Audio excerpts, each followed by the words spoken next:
Shalom, selamat pagi jemaat Tuhan. Firman Tuhan yang akan segera kita dengarkan, marilah kita menyiapkan hati dan pikiran kita. Kasih karunia dan damai sejahtera Allah kiranya menyertaimu di dalam Kristus Yesus Tuhan kita. Amin. Saudara jemaat yang diberkati Tuhan, firman Tuhan untuk kita di pagi hari Selasa tanggal 21 Februari ini diambil dari kitab 3 Yohanes pasal 1 ayat yang keempat. Bagiku tidak ada sukacita yang lebih besar daripada mendengar bahwa anak-anakku hidup dalam kebenaran. Saudara jemaat terkasih, sudah barang tentu kita bangga dan bersukacita apabila anak-anak kita bertumbuh dengan baik, patuh dan taat kepada nasihat serta meneladani hal-hal yang baik.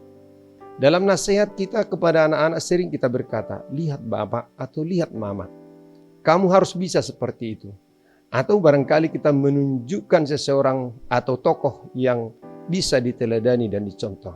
Semuanya itu karena kerinduan kita agar anak-anak kita berhasil. Saudara jemaat Tuhan, sesungguhnya nats renungan kita hari ini ditujukan kepada seorang bernama Gaius. Dia adalah anak rohani Rasul Yohanes. Yohanes sangat bersukacita mendapat kabar dan berita sebagaimana dapat kita baca dalam ayat 3. Sebab aku sangat bersukacita ketika beberapa saudara datang dan memberi kesaksian tentang hidupmu dalam kebenaran. Sebab memang engkau hidup dalam kebenaran. Gaius telah berhasil dididik dan menunjukkan hidup benar sesuai dengan Injil yang diberikan kepadanya. Dalam hal inilah Yohanes ingin agar Gaius tetap setia dan semakin giat menunjukkan imannya sehingga perlu dan penting menyuratinya. Saudaraku, Yesus berkata, sebab aku telah memberikan suatu teladan bagi kamu supaya kamu juga berbuat sama seperti yang telah kuperbuat kepadamu. Yohanes 13 ayat 15. Yesus telah melakukan contoh bagaimana merendahkan diri. Dialah teladan dan guru kita. Yesus meminta agar kita dapat meniru dan melakukan seperti yang dilakukannya kepada kita. Itu pula lah maka kita dapat menyebut diri sebagai pengikut Kristus. Hidup dalam kebenaran adalah ciri pengikut Kristus. Di dalam diri para pengikut Kristus ditemukan sifat Tuhan Yesus, yaitu kasih. Kasih itu harus dimiliki setiap orang yang percaya. Namun kasih dalam kebenaran. Kasih dalam kebenaran berarti bukan kasih yang buta, melainkan kasih yang berdasarkan kepada prinsip-prinsip kebenaran.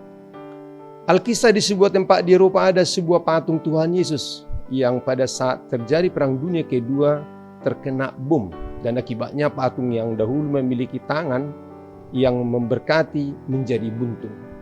Dalam suatu rapat jemaat diusulkan agar patung itu segera diperbaiki. Namun pendeta jemaat itu malah melarang. Dia berkata, biarlah patung itu mengingatkan kita bahwa tangannya sekarang adalah kita.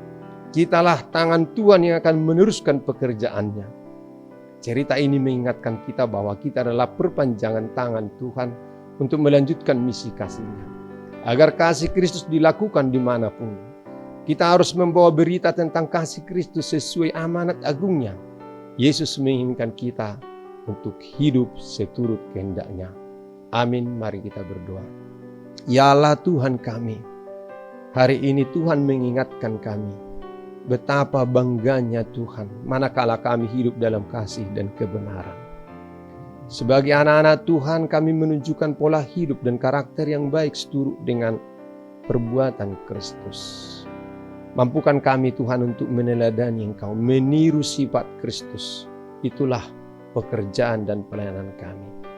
Ya Tuhan, tuntunan kuat kuasa Roh Kudus akan menuntun kami kepada kebenaran yang sejati. Mampukan kami Tuhan dan curahkan Roh-Mu bagi setiap orang yang percaya.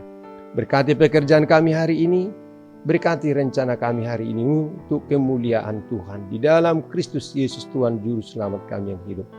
Amin. Anugerah Tuhan kita Yesus Kristus, kasih setia Allah Bapa, dan persekutuan Roh Kudus kiranya menyertai kamu sekalian. Amin. Bapak Ibu, selamat melanjutkan aktivitas kita hari ini. Tuhan memberkati. Shalom. Horas.